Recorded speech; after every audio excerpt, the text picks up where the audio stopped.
Hello guys, ito si Ate Shi. Magluluto na naman ako ng aking nilagang baboy, okay?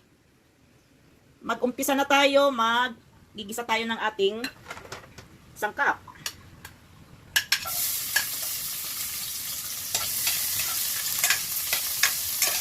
Wala ang bawang, sunod ang luya.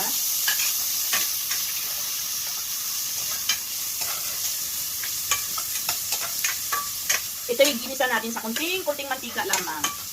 Ito ang sibuyas. Kaya natin ang mga bungang-bango.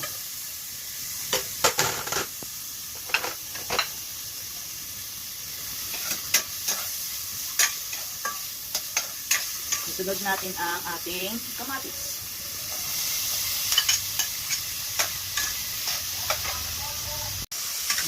Isusunod na natin ang ating pork, buto-buto. Okay.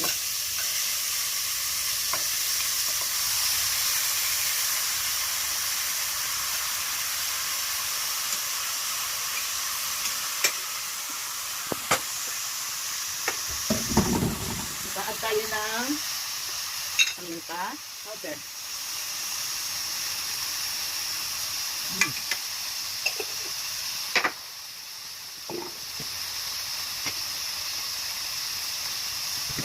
At tayo ng salt.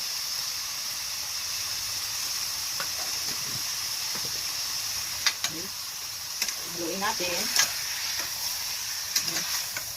Hinasa ng ating asin at saka ang pamintaan at sa karne. Then, ang isang technique ko sa pagluluto ng karne ay igigisa muna para matanggal ang kanyang langsa. I-cover muna natin. Cover muna natin para lumabas ang kanyang sariling mantika at saka bumango ang karne. Okay guys, tingnan natin. Malambot na. Malambot na ang ating meat. Ilagay natin ang ating patatas.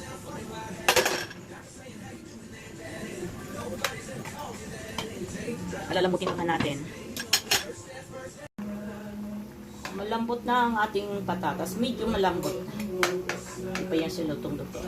Lalagay na natin ang ating pichay. Maraming pichay. Mas masarap.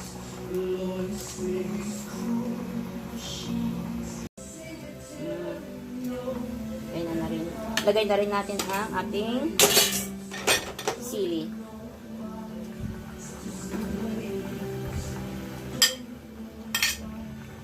Sili para masarap. Medyo maangang-angang ang sabaw. Maglagay na rin tayo ng ating seasoning. Saka meron din tayo konting patis.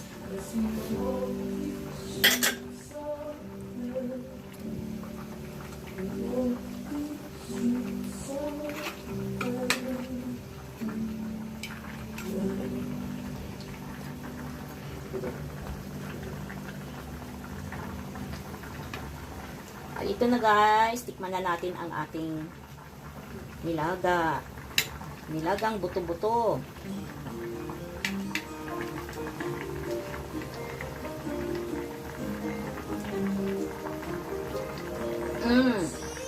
Perfect. Na, hain na. Kinakain pala namin guys dito kasi palibasa pag kami kumakain ng rice, napapansin namin pag marami kaming nakakain ay nagbo-bloated ang tiyan. So, ngayon nasubukan namin at saka na-experience ng anak ko, ako din, ang mais. Nagsasaing kami ng mais. Sasaing kami ng mais para sa aming hapunan. Kasi kahit marami kang makaing mais, hindi lumalaki ang tiyan mo. Isang tip ni Ate Shi. Okay guys, luto na ang ating nilaga. I-off na natin ang kalan. Bye-bye! See you next time sa panibago kong mag-upload ako ulit ng aking lulutuin. Bye-bye!